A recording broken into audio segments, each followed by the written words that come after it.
Assalamualaikum warahmatullahi wabarakatuh. Saudaraku kaum muslimin dan muslimat, saudara sebangsa dan setanah air dimanapun Anda dan berada. Ini sore hari, ba'da sholat asar. Jadi saya teringat ada yang bertanya di YouTube mengenai masalah kurban dan akikah. Jadi beliau minta kepada saya menjelaskan tentang apakah boleh kita berkurban sedangkan kita belum berakikah. Ya, mungkin karena orang tua belum mengerti atau sudah mengerti uangnya yang waktu itu belum cukup. Intinya beliau belum berakikah. Jadi saudaraku yang saya hormati, akikah dengan kurban itu berbeda. Kalau akikah itu dilakukan seketika anak yang baru dilahirkan berusia 7 hari dicukur rambutnya, diberikan namanya, sekaligus diadakan walimatul akikah atau semacam doa bersama bersyukur kepada Allah karena telah mendapatkan anak. Nah, jadi atas syukur itu dirayakanlah penetapan daripada nama sang anak. Apakah dia laki-laki atau dia perempuan.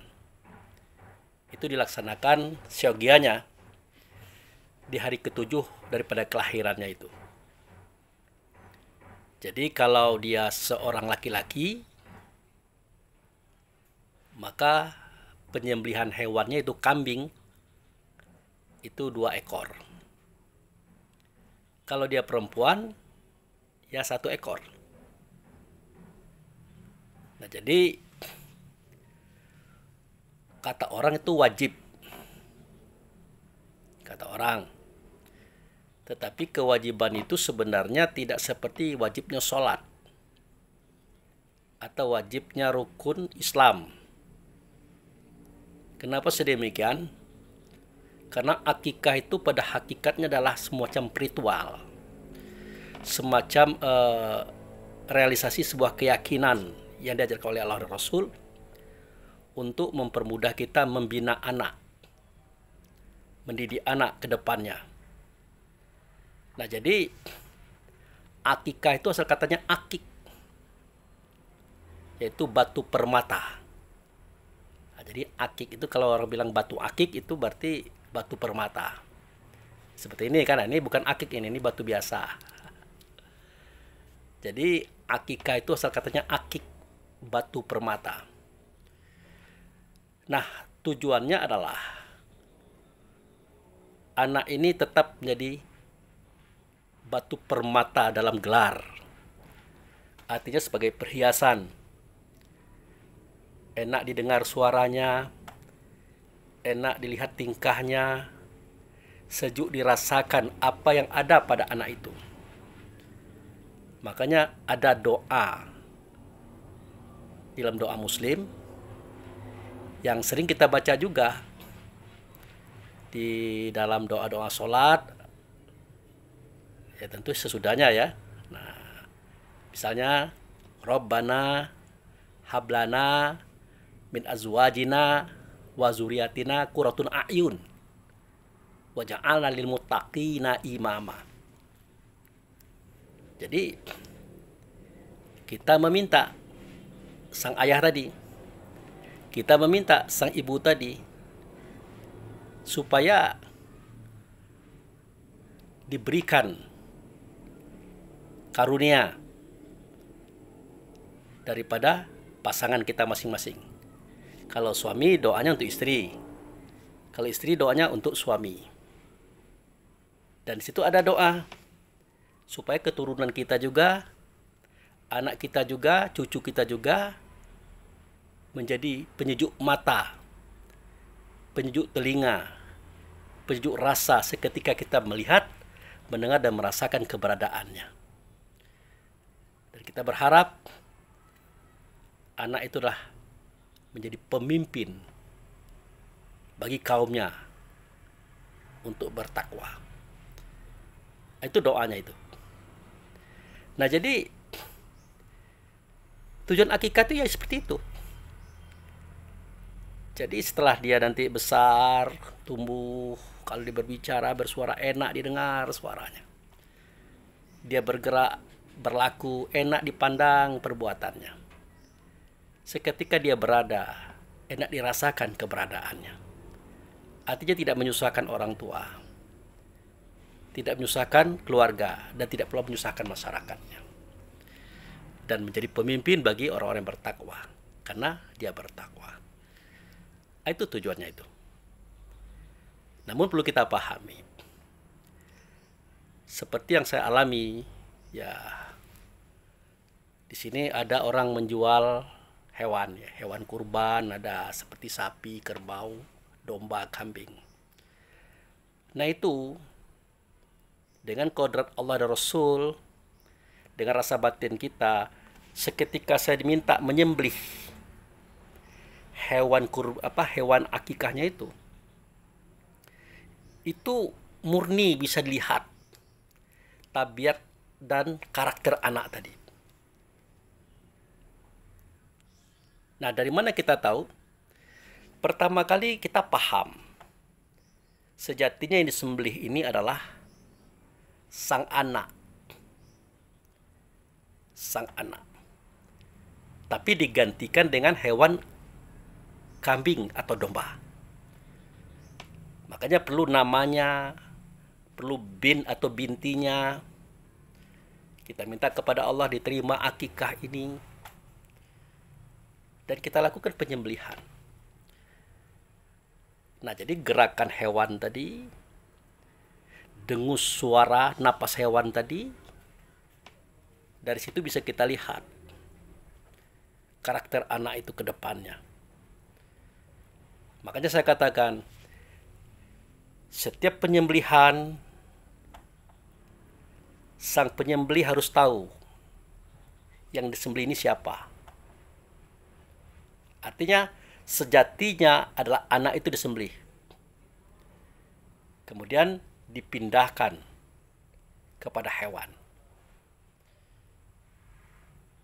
Nah, maka bernamalah hewan itu saat itu dengan nama anak kita.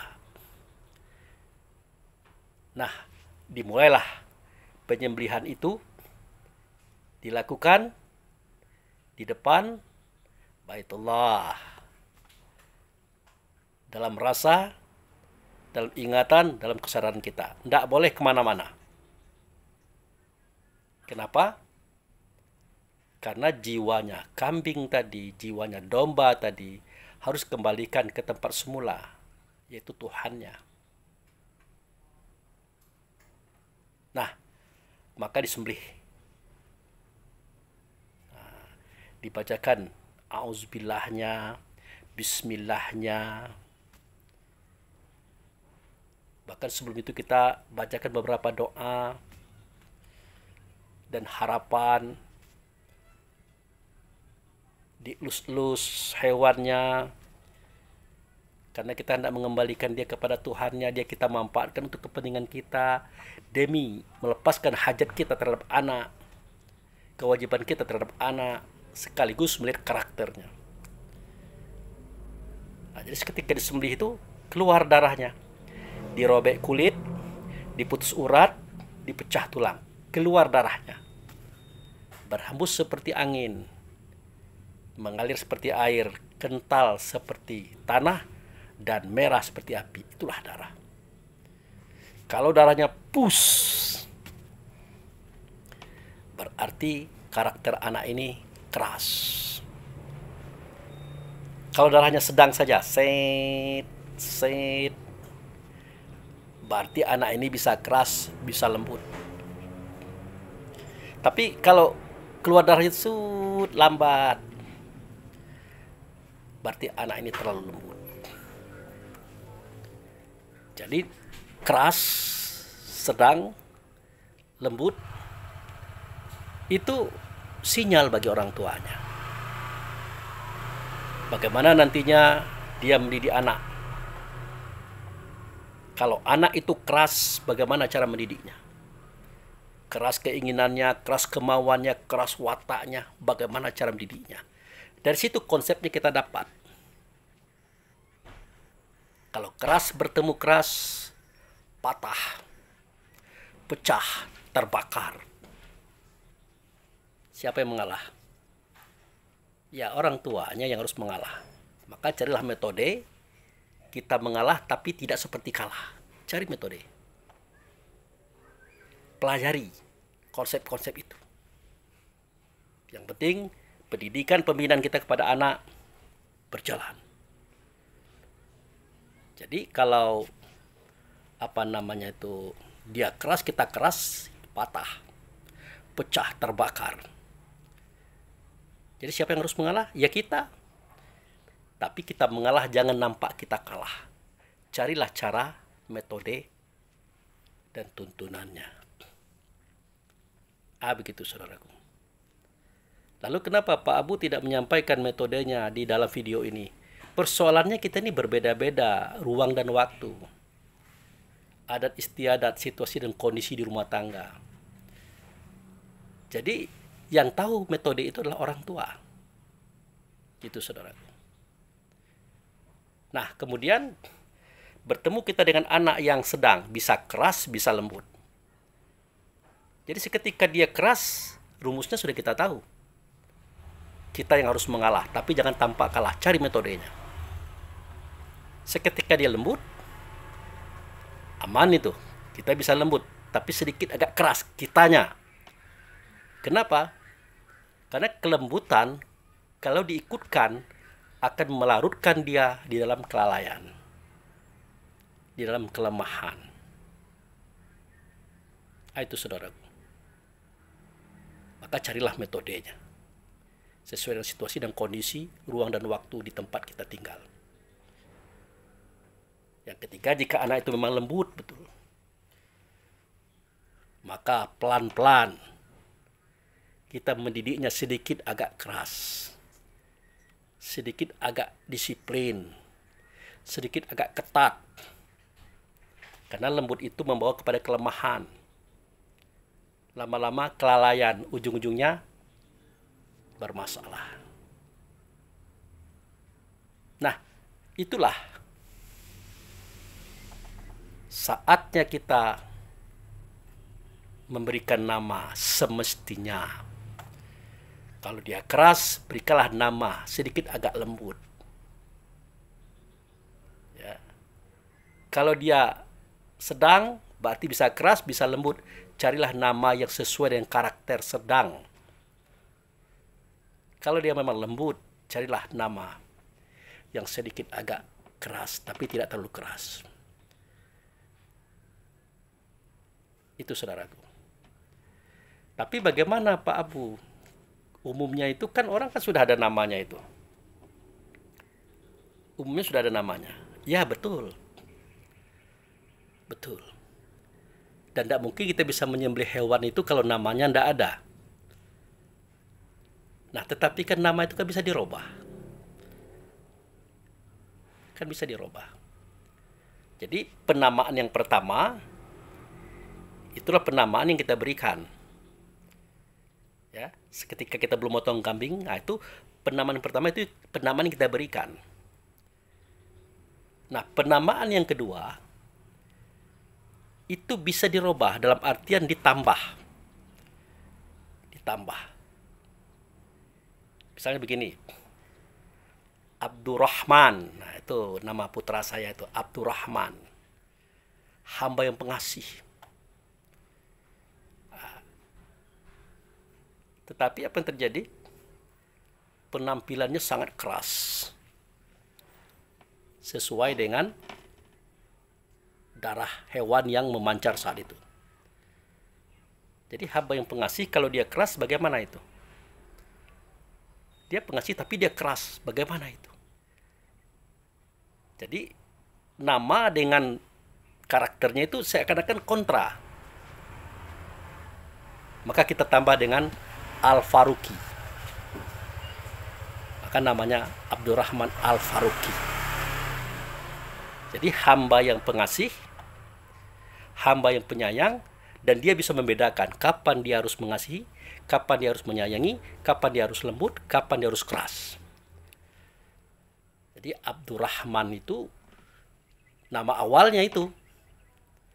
Tapi setelah kita lihat kambingnya itu menghantam pus, wah, kena kita.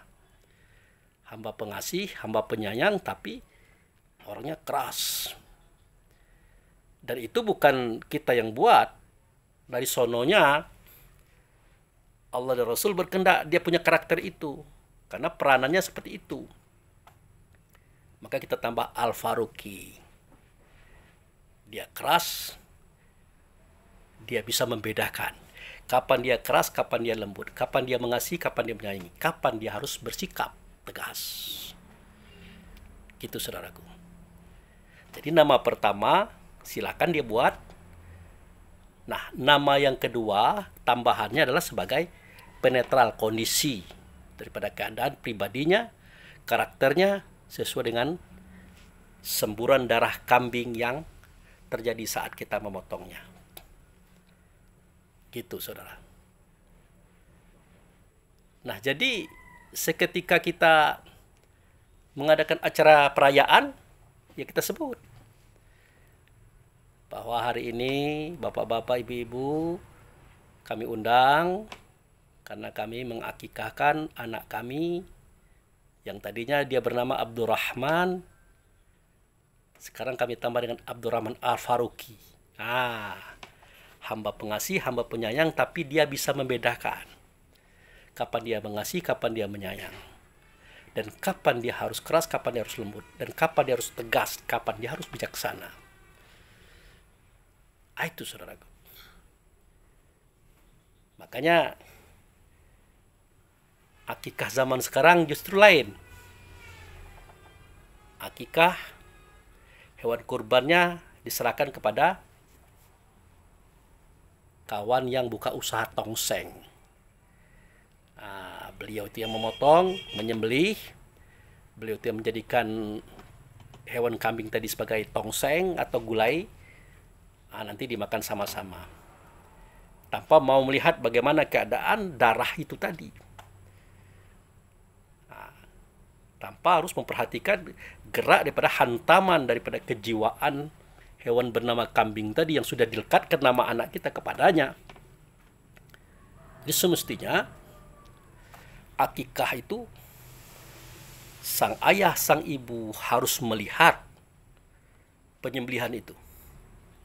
Dan yang lebih penting lagi, ustadznya itu, penyembelihnya itu harus tahu di mana tempat penyembelihan hewan itu.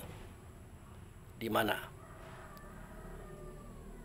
Ya, tidak bisa sembarangan. Secara syariat mungkin di dekat rumah kita, di belakang rumah kita, atau dalam kebun. Tapi secara hakikat, dia harus disembelih di sisi Baitul Atiq. Mana ayatnya? Mari kita baca ayatnya. Nah, ini ayatnya saudaraku. Mari kita perhatikan. Lakum fiha manafi'u ila ajali musamma summa mahiluha ilal baitil atiq. Apa terjemahannya Pak Abu? Ya, ini terjemahannya. Bagi kamu padanya hewan-hewan itu ada beberapa manfaat sampai waktu yang ditentukan. Kemudian tempat penyembelihannya adalah di sekitar Baitul Atiq atau Baitullah. Itu surat Al-Hajj, surat nomor 22, ayat 33. Jadi Allah bercerita, Rasul juga bercerita. Apa bunyi ceritanya? Bagi kamu, hewan-hewan peliharaan itu ada manfaatnya. Mulai pada onta, kerbau, sapi, kambing, burung, dan macam-macam itu. Tapi kita tidak cerita burung. Kita cerita onta, kerbau, sapi, kambing, domba. Nah, bagi kita hewan itu ada manfaat. Sampai pada waktu yang ditentukan. Kemudian penyembelihannya di sekitar Baitul Atiq atau di Baitullah. Itu saudaraku, dalil daripada penyembelihan itu mestinya dekat Baitullah. Oke. Nah, ya. Selanjutnya, itulah mengapa akikah itu terkesan wajib bagi mereka yang mampu, bagi mereka yang siap secara ekonomi, finansial. Itu saudaraku. Tapi bagi kita yang tidak punya kemampuan, apalagi harga hewan itu sekarang kan 3,5 juta itu masih kecil kambingnya itu. Kalau 2 ekor 7 juta. Belum lagi rempah-rempah, belum lagi nasi, belum ayam, belum ikan. Habis pula 10 juta. Sementara pendapatan kita pas-pasan. Hari-hari kita ngos-ngosan. Dapat makan minum saja, alhamdulillah, apalagi mau lebih, itu jauh. Nah, tentu hal ini tidak perlu dipaksakan. Tidak perlu dipaksakan. Alternatifnya bagaimana? Ya, kapan dia siap, kapan dia sanggup saja. Itu. Makanya ada 40 hari kemudian diadakan akikah. Ada 7 bulan kemudian. Bahkan ada yang sudah besar anaknya. Tetapi semua itu tidak dilarang. Hanya saja lebih afdol di awal. Lebih afdol di awal. Itu saudaraku. Nah, biasanya seketika ritual akikah itu dilaksanakan di rumah dalam bentuk doa, zikir, dan sholawat, itu ada metodenya itu untuk orang-orang tua kita dulu. Kelapa muda pakai sidingin, dibelah pakai gunting. Nah, untuk apa? Untuk dipotong rambut cemarnya itu. Dipotong, dikit-dikit dipotong. Nah, kemudian nanti dicukur habis, ditimbanglah rambut itu dengan timbangan emas berapa gram. Nah, maka dihargakanlah rambut itu dengan seharga gram emas. Itu pun disedekahkan. Jadi kan bukan hanya kambing saja, bukan ayam, ikan, nasi saja, tapi di rambut tadi keluar lagi uang. Ya siapa tahu ternyata rambutnya itu segram. Ya kalau segram sekarang berapa? 1 juta sekian kan emasnya. Nah, apalagi katanya mau naik emasnya 2 juta segram. Bagaimana itu? Nah, itu saudaraku. Jadi ritual itu panjang, sejarahnya panjang. Bagi kita yang ekonominya pas-pasan atau lemah. Jadi jangan terlalu dipaksakan. Kemudian bagaimana Pak Abu? Kami memang tidak punya kemampuan. Tidak punya kemampuan. Nah, nanti seketika mampu, laksanakan kurban.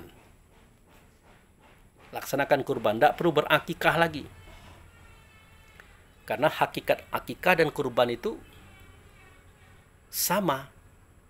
Hakikatnya ya, kalau akikah dirobek kulit, diputus urat, dipecah tulang, berhembus seperti angin, mengalir seperti air, kental seperti tanah, merah seperti api. Itulah darah yang harus ditumpahkan. Tujuannya adalah untuk mengurangi atau untuk netralisir anasir yang ada pada tubuh anak. Anasir angin itu roh rehan, anasir air itu roh rahmani, anasir tanah itu roh jasmani, anasir api itu roh idafi. Nah, untuk menetralisir tabiat kemanusiaannya itu, untuk mengurangi tabiat kemanusiaannya itu. Kita kan tahu kalau anasir angin itu adalah roh rehan. Sifatnya pantang kelintasan. Tidak bisa melihat orang hebat, tidak bisa lihat orang lebih. Orang sukses timbul kebenciannya, iri dengkinya. Itu terkurangi. Begitu juga anasir air, namanya roh rahmani, sifatnya adalah pantang kerendahan. Mau tinggi saja, mau hebat saja, dialah segala-galanya. Itu terkurangi. Anasir tanah, rakus, pantang kekurangan. Sudah ada, masih mengambil hak orang juga. Itu terkurangi. Kemudian anasir api, roh edafi. Pantang tersinggung dan tidak mau kalah. Keras wataknya. Sama. Tujuan daripada akikah tadi, selain daripada yang kita ceritakan tadi, juga itu tadi. Nah, kurban itu tujuannya sama. Untuk menetralisir, untuk mengurangi sifat dan tabiat karakter yang 4 anasir tadi. Supaya dia bisa qaroba, yakribu kurbanan ilallah. Supaya dia mudah dekat kepada Allah. Dekat kepada Rasul. Di dalam sholatnya, di dalam suara, kata, dan perbuatannya, di dalam kehidupan sehari-harinya. Itu tujuan kurban itu. Makanya kita repot. Seketika kita menyembelih kurban sapi, itu isinya 7 orang. Bagaimana kita mau melihat karakter orang yang berkurban itu? Apakah dia keras, apakah dia sedang, apakah dia lembut? Kan tidak bisa kita lihat. Karena itu 7 orang. Nah, pas sapinya mengamuk, keras kencang, darahnya pus. Wah, itu kamu itu, bukan saya. Nah, tidak bisa seperti itu juga. Woi, itu saya tuh yang lembut itu, yang keras tuh kamu. 7 orang bakal ribut. Makanya kurban juga, si peserta kurban semestinya dia melihat hewannya itu. Dia melihat. Tapi tetap yang menyembelihnya harus tahu. Harus mengerti di mana tempat disembelih hewan itu. Bagaimana tata caranya. Dan bagaimana menyematkan 7 nama pada hewan yang bernama sapi atau kerbau atau onta tadi. Itu. Dan mereka lihat.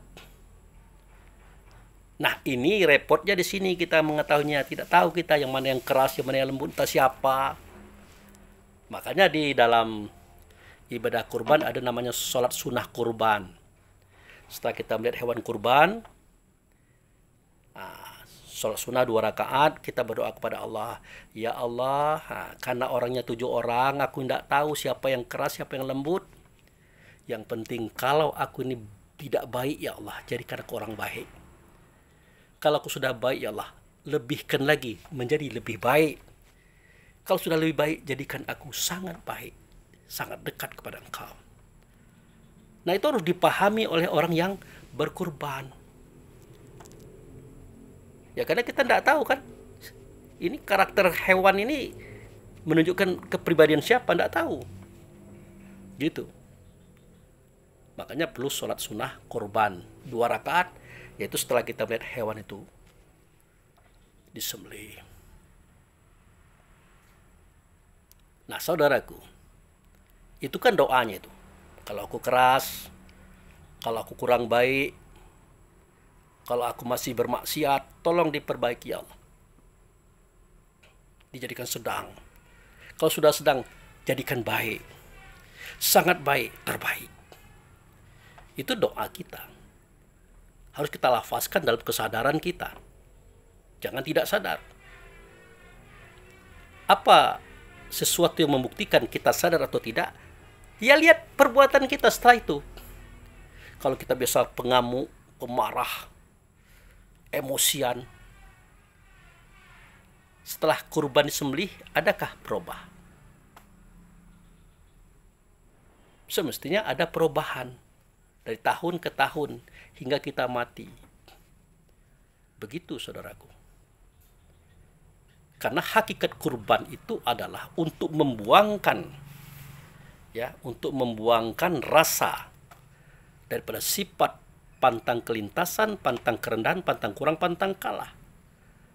Membuangkan rasa itu, walaupun dia tidak akan mungkin bisa dibuang, tapi setidak-tidaknya bisa dinetralisir. Bisa kita olah, kita arahkan dia, kita mudahkan untuk melangkah kepada Allah dan Rasul. Makanya dalam kajian Islam itu, Allah tidak akan menerima amalan kita kalau tidak berdasarkan ilmu. Apa saja, bersyahadat, sholat, puasa, zakat, haji, kalau tidak berdasarkan ilmu, Allah tolak, Rasul tolak. Apa maksudnya itu Pak Abu Fikri? Maksudnya, seketika kita melaksanakan kurban, itu akal kita menampung, ya, menampung bahwa kita tidak berkurban. Nah, kemudian kenapa kita menampung? Kita pikirkan, kenapa kita menampung? Apa tujuan dan maknanya? Kemudian kita timbang, kita hayalkan berapa manfaat, berapa mudarat daripada yang kita buat. Kemudian kita rangkum, oh begitu. Ternyata ini manfaatnya, ini tujuannya, ini arahannya. Barulah masuk ke tingkat ilmu. Setelah ilmu, ya lakukanlah. Makanya ada namanya akal, fikir, hayal, paham, ilmu. Nah itu. Akal dia menampung, fikir dia mencari solusi, hayal dia menimbang, paham dia merangkum, ilmu dia mengeksekusi setiap amalan dia.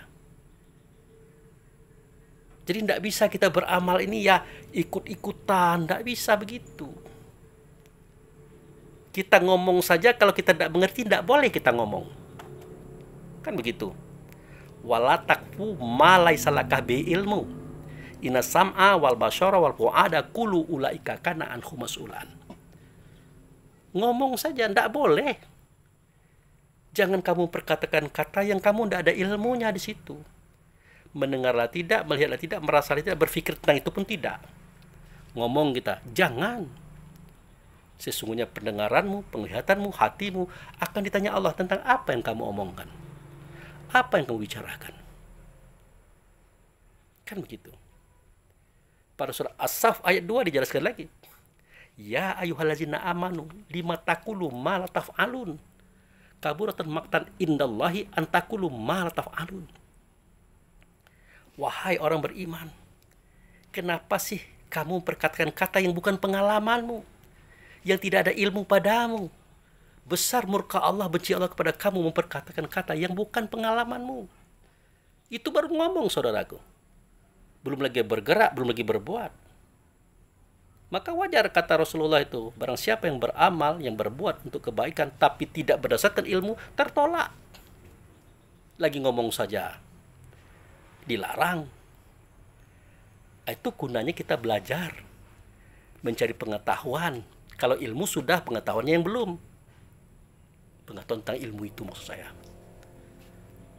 Bahkan sholat itu, dia cahaya langit, cahaya bumi, cahaya rasa diri kita, itu tidak boleh kita lakukan. Jangan melakukan, mendekati saja tidak boleh. Di mana kalimatnya? Nah ini. Ya ayyuhallazina amanu la taqrabus shalah wa antum sukaro hatta ta'lamu ma ta'kulun. Hai orang beriman, kamu jangan mendekati sholat ya. Artinya kamu jangan menghubungkan rasa dirimu kepada Rasul dan Allah. Kalau kamu sedang mabuk. Mabuk itu artinya ingatannya entah kemana-mana. Rasanya entah kemana-mana. Kesadarannya entah kemana-mana. Hatta ta'lamu ma ta'kulun. Sehingga kamu tahu yang kamu katakan itu apa. Yang kamu sebut itu apa. Yang kamu bicarakan itu apa. Jadi ngomong saja itu harus ada SK-nya. Apalagi bergerak, apalagi berbuat. Nah itu saudaraku. Itulah kenapa dalam hal akikah, dalam hal kurban tidak lepas daripada rumus itu tadi. Akal, fikir, hayal, paham, dan ilmu. Akal menampung, fikir mencari solusi, hayal menimbang, paham merangkum, ilmu mengeksekusi. Maka silahkan berbuat. Silahkan beramal. Mulai pada syahadat, solat, puasa, zakat, haji, termasuk kurban, termasuk akikah, dan termasuk kita bersedekah.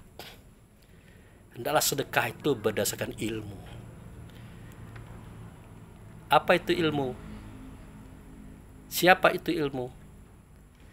Ilmu itu nama kita. Nama kita ini kan banyak nih. Seketika kita terserpih dari Muhammad, nama kita Nur. Seketika kita melihat Allah yang nyata Muhammad, nama kita Mukmin. Seketika kita ditiupkan, nama kita Ruh. Seketika kita terpari, nama kita Insan.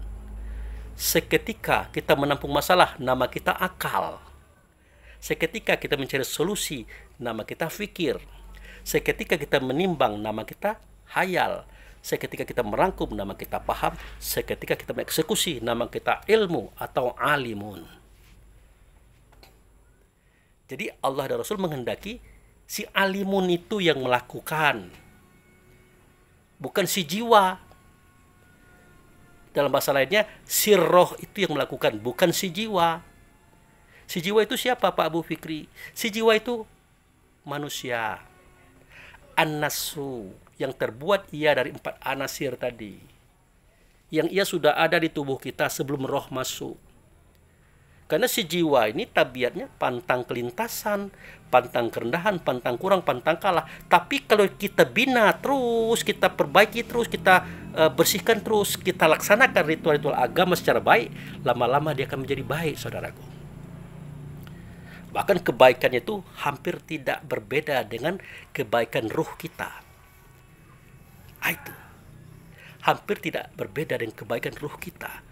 Bahkan dia merupakan saudara kembar. Artinya kalau ruh kita baik, dia baik juga.